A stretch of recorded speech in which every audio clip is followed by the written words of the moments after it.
जी बिस्मिल्लाहिर्रहमानिर्रहीम अस्सलाम वालेकुम। उम्मीद करता हूँ कि तमाम दोस्त खैर खैरियत से होंगे। दोस्तों, आज जो हम वीडियो बनाने लगे हैं, इस वीडियो बनाने का मकसद ये है कि कमाद की फ़ी एकड़ बेहतर पैदावार किस तरह हासिल की जाए।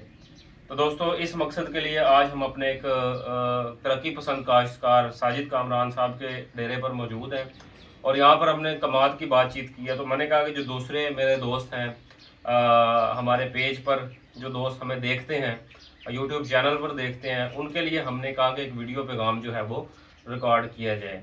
दोस्तों, इस वक्त कमाद की कटाई जो है वो तकरीबन मुकम्मल हो चुकी है और ज़िम्मेदार जो है वो मोडी कमाद पर भी जो है वो मेहनत कर रहे हैं और इसके अलावा कई ज़िम्मेदार भाई जो हैं वो बच्चा कमाद लगाने की भी तैयारियां कर रहे हैं। तो दोस्तों, शुरू में जो है कमाद की फसल पर जो मसाइल आते हैं, आज हम उन मसाइल के बारे में बात करेंगे, उनके नुकसान के बारे में जानेंगे, ये कितना नुकसान करते हैं और फिर उनका हम आपको बेहतरीन जो है वो हल बताएंगे। तो दोस्तों, सबसे पहले जो है वो मोडी कमाद की बात कर लेते हैं। जैसे कमाद की कटाई मुकम्मल हो गई है, कटाई मुकम्मल होने के बाद जो हमने खोरी को हटाकर उसको, कई दोस्त आग लगाते हैं, वैसे आग लगाना तो ममनू है।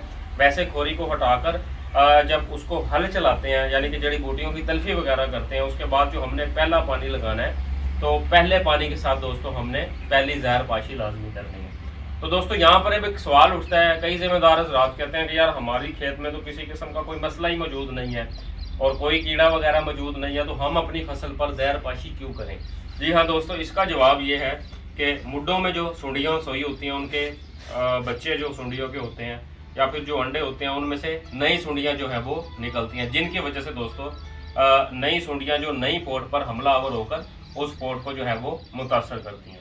तो दोस्तों, इसलिए कहा जाता है कि जैसे ही आप मोटी फसल में जो है वो हल चलाने के बाद पहला पानी लगाते हैं, तो उसके साथ ही आपने पहली जहर पाशी भी कर देनी होती है। इसके साथ दोस्तों आ जाती है बात दूसरी बच्चा कमाद की, कि बच्चा कमाद की जिस वक्त हम टोटियां लगा रहे होते हैं या सम्मे ज़मीन के अंदर काट के दफन कर रहे होते हैं, तो उसके साथ साथ दोस्तों कुछ बीमारियां और जो कीड़े मकोड़े हमलावर होते हैं उनकी बात कर लेते हैं। फफूंदी कुछ जो जहर हैं, वो महकमा ज़राअत के जो है मुकामी अमले से आप मशवरे करके कमाद के सम्मों को दवाई लगाकर उसको महलूल में भिगो के को दोस्त जानना भी चाहता है, उसको हम वैसे इनबॉक्स कर देंगे।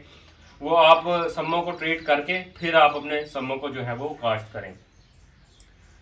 दोस्तों, जिस टाइम हम किसी भी सम्मे को ज़मीन के अंदर दफन करते हैं, तो सम्मे को दफन करने के बाद जब उसके ऊपर मिट्टी चढ़ाते हैं, तो ज़मीन के अंदर कुछ कीड़े मकोड़े और कुछ बीमारियां मौजूद हैं। कीड़े मकोड़ों की अगर बात कर ली जाए तो आमतौर पर काली कीड़ी जो है, क्योंकि गन्ने की जब हम सम्मे को काटते हैं तो उसमें से मिठास निकलती है और उस मिठास के ऊपर जो है वो कीड़ी हमलावर होती है। और दोस्तों, जैसे ही कीड़ी मिठास को जो है वो चूसेगी, खाएगी और गन्ने को मजीद भी जख्मी करेगी, तो उस जख्म की वजह से जो गन्ने की आंख में से जो पौधा बनना है, वो पौधा बनने का अमल खुराक की कमी की वजह से मुतासिर होगा। दूसरा दोस्तों, गन्ने की जो है फसल, जो टोटी है, जो सम्मा है, उसके ऊपर जो है वो दीमक का यानी कि सीवी का हमला जो है वो भी ज़मीन के अंदर हो जाता है।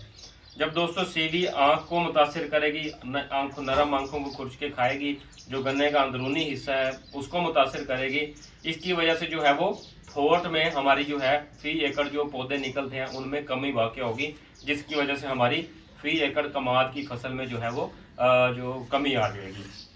तो दोस्तों, इन मसाइल से हमने कैसे निपटना है। सबसे पहले तो हमने अपनी वैरायटी का जो है वो इंतखाब ऐसा करना जो हमारे इलाके से मुताबिकत रखती हो। 3 तरह की वैरायटी हैं, जल्दी पकने वाली, दरमियानी पकने वाली और लेट पकने वाली वैरायटी है। वो वैरायटियों की स्क्रीन के ऊपर आपको हम शेयर कर देते हैं तफसील। मज़ीद इनका स्क्रीनशॉट लेके आप अपने इलाके के मुताबिक जो है वो वैरायटी को दोस्तों काश्त कर सकते हो। दोस्तों, एक बात है कि हर जिम्मेदार की ये ख्वाहिश होती है कि जब उसका कमाद फूटे, यानी कि आंखों से बच्चे निकले, तो वो ज़्यादा शगुफे बनाए, ज़्यादा बच्चे बनाए, यानी कि दो दोस्त पंजाबी में कहने कमाद ज़्यादा सूए तो फिर साड़ी फी एकड़ पैदावार जो है बेहतर होती है। तो दोस्तों, इस मकसद के लिए कोई ऐसी हम इंशाल्लाह ताला आज हमको ट्रीटमेंट बताने वाले हैं जिससे आपका ये जो दीमक का मसला है, कीड़ी का मसला है और जो जड़ की सुंडी है, इनसे भी आपको निजात मिलेगी और साथ ही साथ जो है वो आपकी कमाद की फसल खूब शगुफे बनाएगी। दोस्तों, मेरा आजमूदा और जिम्मेदार भाइयों का आजमूदा जो बायर क्रॉप साइंस का प्रोडक्ट है रीजेंट के एक इस्तेमाल से कमाद की फसल में जड़, तने और चोटी की सुंडी का मुकम्मल खात्मा हो जाता है। दोस्तों ये अब रीजेंट दवाई है, ये इस्तेमाल कैसे करनी है और कब करनी है, इंशाल्लाह ताला हम अपनी अगली वीडियो में आपको इसके इस्तेमाल की मज़ीद जो है वो तरतीब बताएंगे कि इसको इस्तेमाल कैसे करना है। लेकिन अब के लिए ये पैगाम आप दोस्त ज़हन नशीन कर लीजिए कि जिस वक्त आप अपनी मोटी फसल को पानी लगाना है, पहला पानी, दोस्तों ख्याल रखिएगा कि पहले पानी पर मेक श्योर करें कि रीजेंट का इस्तेमाल कर लिया जाए। उसकी वजह यह है कि जब पहला पानी लगता है उस वक्त ज़मीन के मसाम जो है वो खुले हुए होते हैं, जिसकी वजह से जो दवाई जो है वो मसामों के अंदर तक चली जाती है। अब रीजेंट है क्या, 80% जो है फिप्रोनिल है, 80% खालिस जहर है इस पैक के अंदर है। छोटा सा पैक लेकिन है बहुत कमाल का। दोस्तों जिस वक्त आपने पहला पानी लगाना है, मोटी कमाद है या बच्चा कमाद है, उस वक्त 2 पैक रीजेंट के ड्रम में घोल के 200 लीटर वाले पानी में अपनी, जब आपने नक्के पे इसको ड्रम को रख देना, जब 1 से 1.5 करेल पानी लग जाए उस वक्त आपने ड्रम की टूटी इस हिसाब से खोलनी है कि वहाँ से आपका पूरा किला जो है उसको पानी लग जाए और यहाँ से ड्रम ख़त्म हो जाए। दोस्तों इस तरतीब से जो है वो आप अगर अपने गन्ने की फसल पर रीजेंट की फ्लडिंग करेंगे तो इंशाल्लाह ताला आपकी जो है गन्ने की फसल वो सीवी के हमले से, कीड़ी के हमले से, और जब छोटी सी पोट निकलती है, आप दोस्तों ने देखा होगा कि गन्ने का शगुफा जो है वो सूखना शुरू हो जाता है छोटा सा। तो दोस्तों उस मसले से भी आपको जो है वो हिफाजती जो है वो आपको उस चीज़ का भी हल मिल जाएगा। और जो दोस्त रीजेंट का हिफाजती इस्तेमाल करते हैं अल्हम्दुलिल्लाह उनको बड़े ज़बरदस्त जो है वो रिजल्ट आते हैं।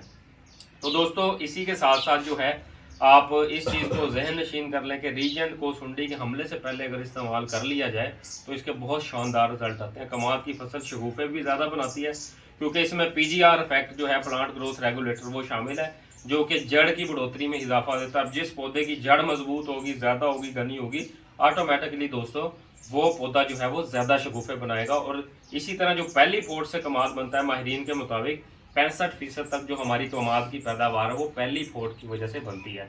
अब दोस्तों पहली फोट कितनी है, मैं उसके बाद पूरा साल जितने भी शगुफे निकलते रहते हैं वो 25 से जो है 35% तक पैदावार उन शगुफों से जो है वो बनती है। तो दोस्तों हमने इस चीज़ का ख्याल रखना है कि पहली फोट को हमने मुख्तलिफ कीड़ों के हमले से और मुख्तलिफ बीमारियों के हमले से जो है वो महफूज रखना है।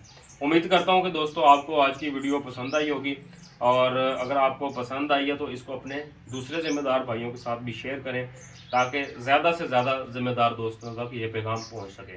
अपना ढेर सारा ख्याल रखिएगा। अल्लाह हाफिज़।